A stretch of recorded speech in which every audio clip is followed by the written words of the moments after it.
As the AMA Prostar Motorcycle Series rolls into Norwalk, Ohio, it marks the halfway point of the 2004 season.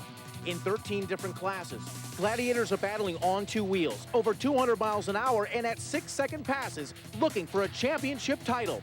Hang on tight, because we are set for speed right here and right now.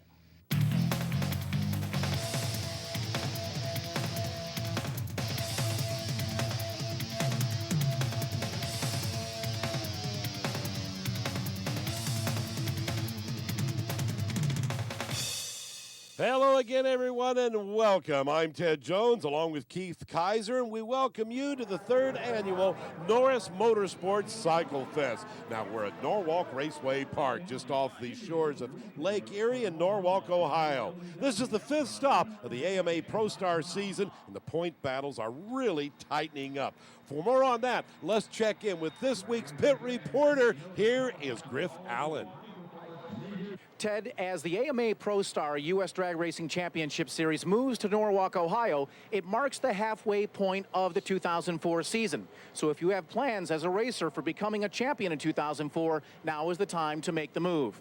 As we look at Top Fuel, we're commonly accustomed to seeing Larry Spider-Man McBride assume duties as the #1 qualifier. But not this weekend, because the conductor, Chris Hand, aboard the Winnebago Top Fuel bike, and mind you, for the first time since ATCO last year, is this weekend's #1 qualifier in Top Fuel. As we turn to Funny Bike, we look at Corey Hogan, the points leader. He is so for a reason, albeit he only has one win and one runner-up position. Well, as the #1 qualifier at 675 and over 203 miles an hour, he's looking to add some excitement to the mix this weekend here in Norwalk. As we look at #2 in points, Travis Davis, well, he took down Robert Guillard when Guillard had trouble in round #1, and that made an easy advance into the finals for Davis.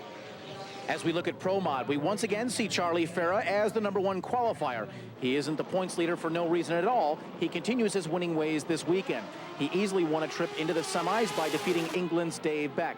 But on the other side of the ladder in round #2, it was Cootie Thomas, who put #3 points position holder Bernard Johnson on the trailer with an upset win in that round. We did pretty decent on the other end, but in the beginning we had a little problems, but we'll come back around and make it better the next time. As we look at Pro Stock, we see #1 qualifier Todd Dagey, who left St. Louis, by the way, to attend his daughter's graduation. Well, here in Norwalk, he once again was ahead of his class. But maybe the race of the day was when #3 in points, Dean France, went up against #4 in points, Keith Dennis. I just can't say enough about my tuner. Joe, he's just, he's my best friend, and I just want to make him proud. In street bike shootout, well, it was just that. #1 qualifier, Barry Henson, put Eric Sanzatera back on the trailer in round 1, which gave him a great one into the next round.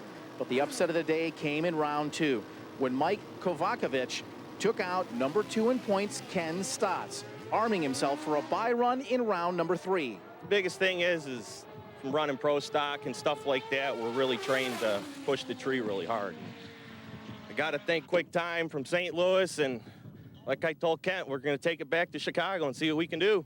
Now, being the back half of the season, look for some very aggressive racing and some very strong team strategies. Now, the other element that is not always so trivial is the weather. We've got great air for making horsepower, and we've also got great temperatures and humidity for traction. So the stage is set for maybe some record-setting runs, but I'll guarantee you, we're in store for one heck of a race day. All right, thank you very much, Griff Allen. Here we go, semifinal round, and there comes the Spider-Man in Top Fuel, Larry McBride. His opponent will be Ziggy Stewart on a Harley-Davidson. In this round, you're going to see Ziggy Stewart having to really hit the tree pretty hard. Again, there's always something unexpected could happen with Larry. It happens during qualifying, but not today. No, McBride first off the starting line, 081, first to the finish line, 608, 230 miles per hour. Unbelievable, man. I'm going to tell you, just unbelievable. We've had trouble getting down the track yesterday, and today I think we finally got down there pretty fine style. I know it was a pretty good one. I don't know exactly what it was, but I know it was a pretty good run. In our other semifinal pairing, we found Chris Hand out of Alabama on his Kawasaki against the Harley-Davidson of Tom Sloan from South Carolina. And with Chris being the #1 qualifier coming in today for the first time since last year, first person to upset McBride and get in that spot. You're going to expect Chris to do good on this pass as well. Well, he'll have to face McBride because he zoomed through first 6:54, way off the pace set by McBride, who ran an 08, and it was 218 miles per hour.